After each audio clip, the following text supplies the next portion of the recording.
Hello, this is Comic Cookie 73, and today we're doing wrestling talk, and today is makeup homework. I rate NXT pay-per-views I have not reviewed yet.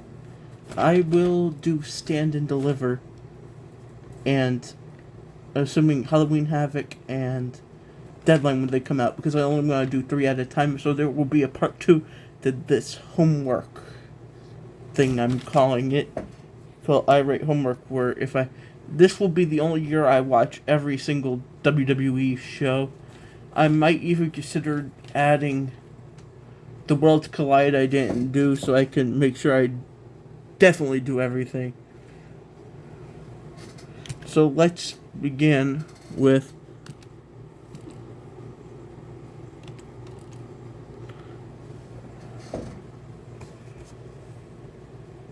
So let's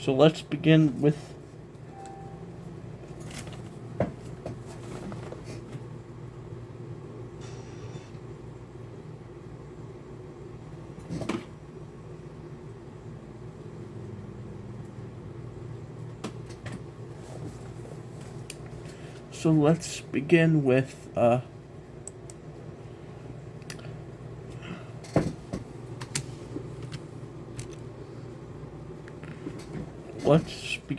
No Mercy 2025. NXT No Mercy 2025. I watched this a few nights ago. So, let's begin with the first match was Javon Evans defeating Josh Briggs. I honestly thought this match was a 10 out of 10. I enjoyed it very much so. They went back and forth, which I really like.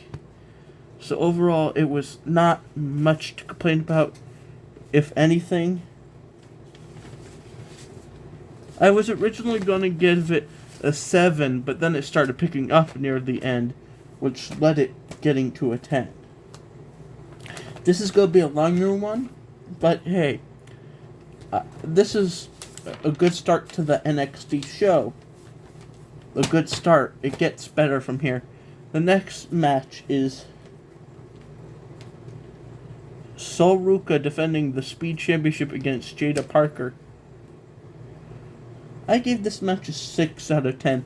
It was an alright match for it being only allowed to be 5 minutes long. And yeah, I think it told a decent enough story for me to give it a 6. The next match is Jordan Grace defeating Blake Monroe in a weaponized steel cage match. I was originally going to give this a 8 out of 10 because it was really slow, but then I decided it deserved a 10 out of 10. Just because I really enjoyed it for what it was. I enjoyed the match closer to the end of the match because it got high stakes and stuff. Just stuff I overall really enjoyed watching. It was the main reason this show gets a good grade in my opinion. Okay, match 4 was for the North American Championship, and it was the champion Ethan Page retaining against Tavon Heights. Honestly, this match was a 7 out of 10. It was good, but it wasn't groundbreaking. I would never want to watch it again, but it is what it is. Okay. Match number 5 was for the NXT Women's Championship. And it was JC Jane, the champion, defeating Lola Vice by pinfall. Man, I want Lola Vice to win. And this was boring. And it had too much, interference and stuff. This person coming out for this one, yeah, I give it a 6 out of 10. It was nothing amazing. Very forgettable. in my opinion. But overall, a pretty decent start to the show. A pretty decent show, if I say so myself. Match 6. It was Ricky Saints, or formerly known as Ricky Starks, defeating Oba Femi to become the new NXT Championship. At first, I thought it got a 10 out of 10, but here's where it originally got. It got it originally an 8 out of 10, but I decided, as the match came along, I grew more to it. It's like one of those matches where it's supposed to be like this exciting payoff, but half of it was just like what Ricky Saints getting his butt handed to him. And you could only make that so interesting before it's just not. But at the end, I decided to give it a 10 out of 10, and that's what I went with. Okay. So, here is my opinion on No Mercy, the first show we're talking about today. A 9 out of 10 for the whole show. 9 out of 10. It was a pretty good show. Next one.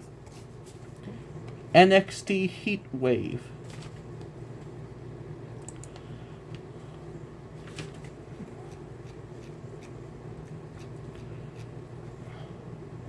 This is the NXT Heatwave portion of the show.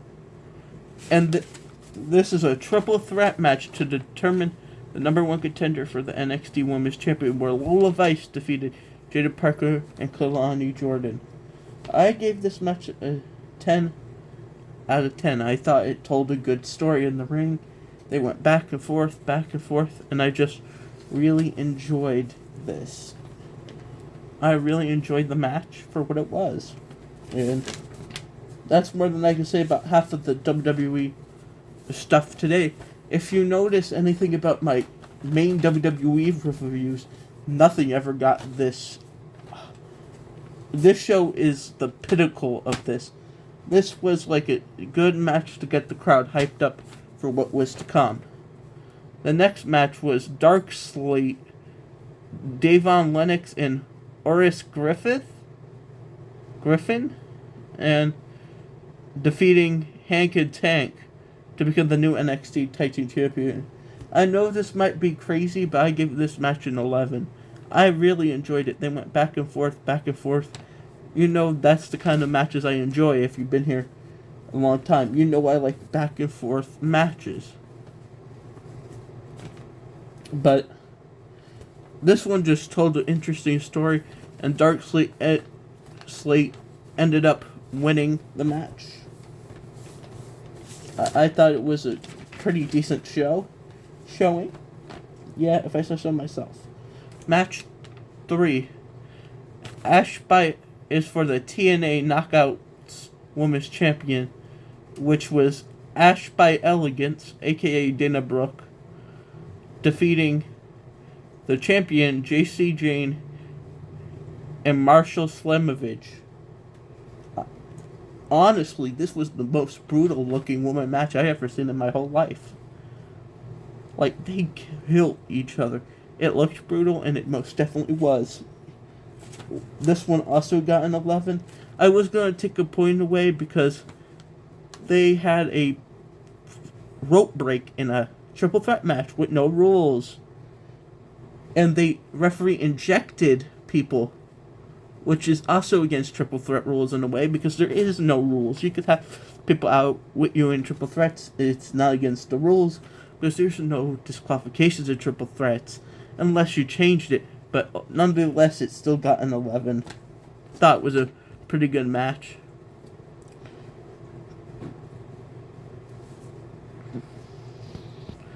Next match was a singles match where Blank Monroe defeated Jordan Grace. This match, I gave an 11. An 11 to. This was a match that went good all the way through. It went back and forth, and I like those kind of matches, as I've always said. By far, this was one of the best women matches of the year, in my opinion. But, it is what it is. And the next match was Ethan Page and Chelsea Green versus defeating Tavon Heights and Tyra Mae Steele. Honestly, I give this a 10 out of 10 because it got better near the end. It was so good near the end, it elevated a lot. If the ending wasn't there and it ended like in the middle of the match, it would have gotten a 6. But honestly, this match got a 10 because it got interesting near the end, and that's what ultimately scored it the points. Now, the next match is the main event, and it's for the champion at the time, Obafemi, defending his NXT championship successfully against Javon Evans. And I give this match an 11. 11 is higher than a 10 out of 10, so I'm not going to say 11 out of 10. I'm just going to say 11 if you don't know that. But my rating system goes from 0 to 11, but 0 being the lowest you could get means there's no redeemable qualities. 10 being, and 11 being the highest honor. Like, it's beyond a 10, But, as I said, this match got an 11. There was some cool moments in it. Javon put up a good fight against Obafemi, more than you thought he would. So, Heatwave 2025 gets an 11. The whole show gets an 11. This is the highest rated show all year, in my opinion. Okay, the next one, and the last one of this video at least, is NXT's Great American Bash. So let's begin with Javon Evans defeating Jasper Troy. I was going to give this one, as I said, this was like one of the matches I was going to give a 7, but then it picked up towards again. So the actual score it's getting is a 10 out of 10. 10 out of 10 was great all the way through. No complaints. Thought it was a very good back and forth match for a little bit, and that's all I have to say about it. And there's not much more I can say about this match. Okay. Next match was Soruka defending her NXT Women's North American Championship against Izzy Dame. Is it Dame or Dom? Yeah, it's Dame. I'm not going to try to overcomplicate it. This match got a 10. This match got a 10. They went back and forth. There's not much more I can say about it. It was something I just enjoyed watching. So, yeah, that's what I have to say about that one. The third one is Ethan Page defending his North American Championship successfully in a Falls Count Anywhere match by defeating Ricky Saints, who is now NXT champion. I gave this match an 11. They killed each other. It was a good, interesting match. And you know what I say, the only thing that prevented this from getting even higher is there was no, well, it got as high as it could get anyway, but the only thing that stopped this from being an instant classic is no blood. If there was just a little bit of droplet of blood, maybe it would be really higher. I know that's crazy to say.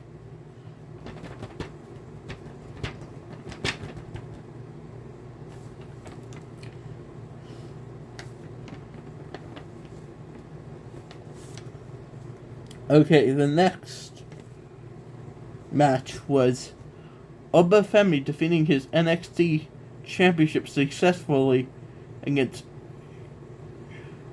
Yosh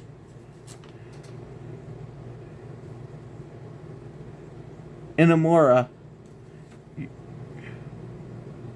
Wait a minute, I'll be back once I know how to say that.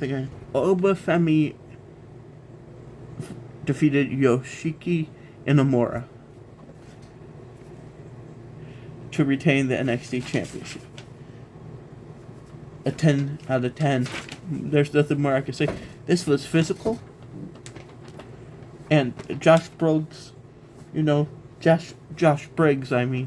getting involved with his own partner, trying to help him, Inamura not wanting the help.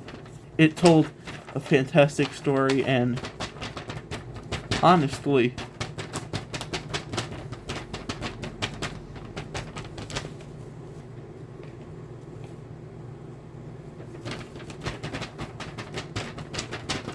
very good.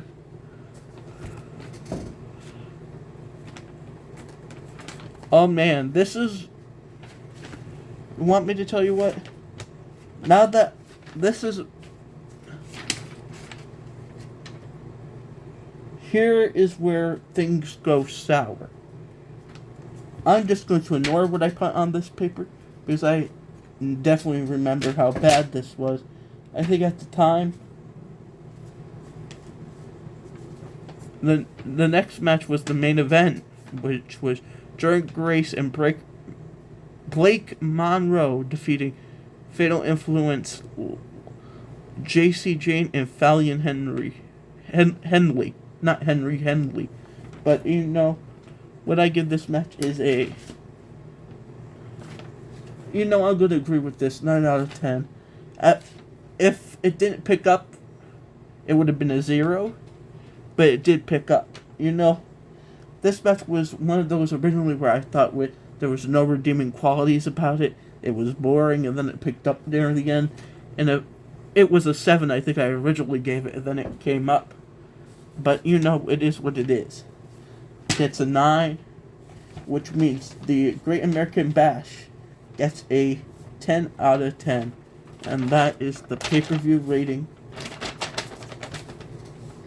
And this is the last one for this video.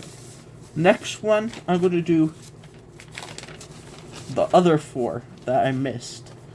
I am not doing Saturday Night Main Events because I don't cut them as big pay-per-view material shows. Okay, so let's get crack-a-lackin'. The next time you'll see me is for you guessed it, the predictions and match card opinions on Crown Jewel, because I think the matches that they're going to have are going to be the ones they're going to have. So, goodbye.